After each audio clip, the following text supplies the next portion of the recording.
మహాశివరాత్రి హిందువుల అతి ముఖ్యమైన పండగలలో ఒకటి. ఈ పర్వదినం పరమశివునికి ఎంతో ప్రీతికరమైన రోజు. అందుకే ఈ పవిత్రమైన రోజున మహాశివుడిని నిష్టగా పూజిస్తే పాపాలన్నీ తొలగిపోయి సుఖ సంతోషాలు వెల్లివిరుస్తాయని భక్తుల విశ్వాసం. అలాగే ఈ రోజున శివ భక్తులంతా ఉపవాసం ఉండడం, జాగారం చేయడంతో పాటు అర్ధరాత్రి ప్రత్యేక పూజలు నిర్వహిస్తారు. ఈ సందర్భంగా మహాశివరాత్రికి ఉన్న ప్రాధాన్యత ఏంటి, ఎలాంటి నియమాలు పాటించాలి, శివపూజకు ఉత్తమ సమయం ఎప్పుడు వంటి వివరాలు ఇప్పుడు తెలుసుకుందాం. మహాశివరాత్రి రోజు అర్ధరాత్రి సమయంలో బ్రహ్మదేవుడు మరియు విష్ణుమూర్తి మధ్యలో పరమేశ్వరుడు ఒక అగ్ని లింగంలా ఆవిర్భవించాడని శివపురాణం చెబుతోంది. శివరాత్రినాడు శివుడు లింగరూపంలో ఉద్భవించడం వెనుక ఉన్న సందేశమేమిటంటే, శరీరమనే చీకటిలో ఆత్మ అనే వెలుతురును అందరూ దర్శించుకోవడం. అంటే ఆత్మే సాక్షాత్తు భగవత్ స్వరూపమన్న సత్యాన్ని తెలుసుకోవడం. అందుకే మహాశివరాత్రినాడు అందరూ ఇంట్లో దీపం పెట్టిన తర్వాత జ్వాలాయ నమః జ్వాలలింగాయ నమః, ఆత్మాయ నమః ఆత్మలింగాయ నమః, పరమాయ నమః పరమలింగాయ నమః అనే ఈ 3 మంత్రాలు తప్పకుండా జపించాలి. ఇవి జపించడం ద్వారా శివానుగ్రహం త్వరగా కలుగుతుంది. అలాగే మహాశివరాత్రి రోజు అందరూ కొన్ని నియమాలు పాటించాలి. అవి: సూర్యోదయానికి ముందే నిద్రలేచి తలస్నానం ఆచరించాలి. అలాగే ఈరోజు కోపం తెచ్చుకోకూడదు, ప్రశాంతంగా ఉండాలి. స్త్రీ పురుషులు ఎవరితో మాట్లాడినా శివ శివ అని పిలవాలి. భార్యాభర్తలిద్దరూ మాట్లాడేటప్పుడు కూడా శివ శివ అంటూనే పిలుచుకోవాలి. మహాశివరాత్రి రోజు గురువును పూజించడం కూడా చాలా మంచిది. ఎందుకంటే శివపురాణంలో షడ్లింగ అర్చన అని చెప్పారు. వాటిల్లో ఆకారలింగం అని ఒకటి ఉంది. ఆకారలింగం అంటే సాక్షాత్తు గురువు శరీరమే అని శివపురాణం విద్యేశ్వర సంహితలో చెప్పారు. కాబట్టి శివరాత్రి రోజు ఎవరైనా గురువు పాదాలకు నమస్కరించి ఏమైనా పండ్లు సమర్పిస్తే సాక్షాత్తు శివుడికి నమస్కరించి పండ్లు సమర్పించినట్లు. అలాగే శివానుగ్రహం కలుగుతుంది. అదేవిధంగా ఈరోజు తప్పకుండా భస్మధారణ చేయాలి.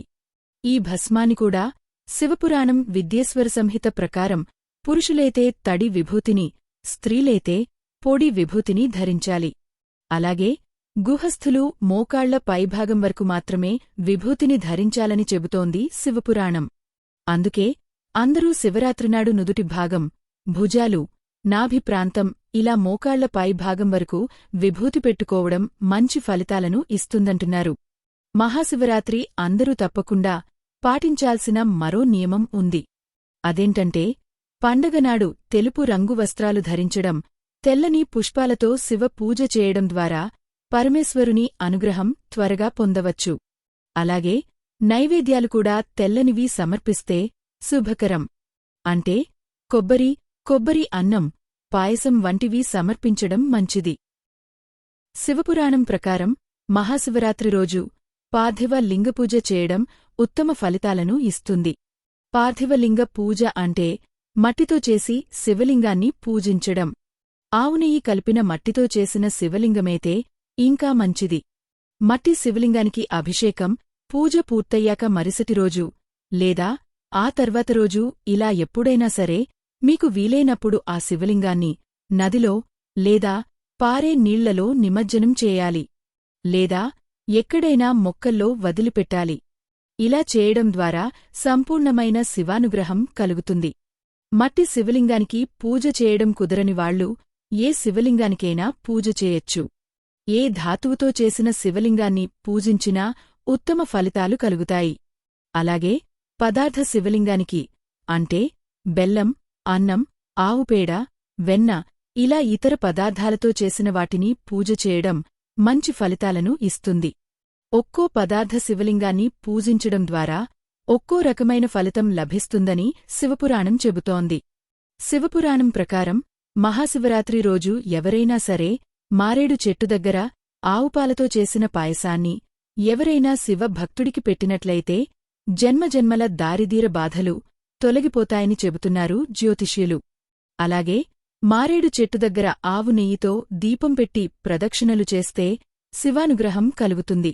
మహాశివరాత్రి అంటేనే సాయంత్రం 6 గంటల నుంచి ప్రారంభమే మర్నాడు సూర్యోదయం 6 గంటల వరకు ఉండే టైం పరమ అద్భుతమైన సమయం.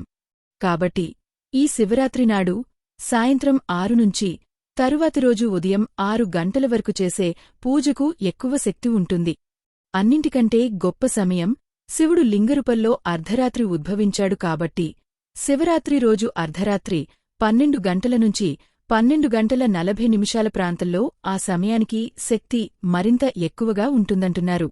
ఆ సమయంలో మీరు ఏ ద్రవ్యం, నైవేద్యం, పుష్పాలతో శివనామాన్ని జపిస్తూ అభిషేకం చేస్తే శివానుగ్రహం తొందరగా లభిస్తుంది. అలాగే ఈ టైంలో చేసే పూజలు అత్యంత శుభ ఫలితాలను ఇస్తాయి.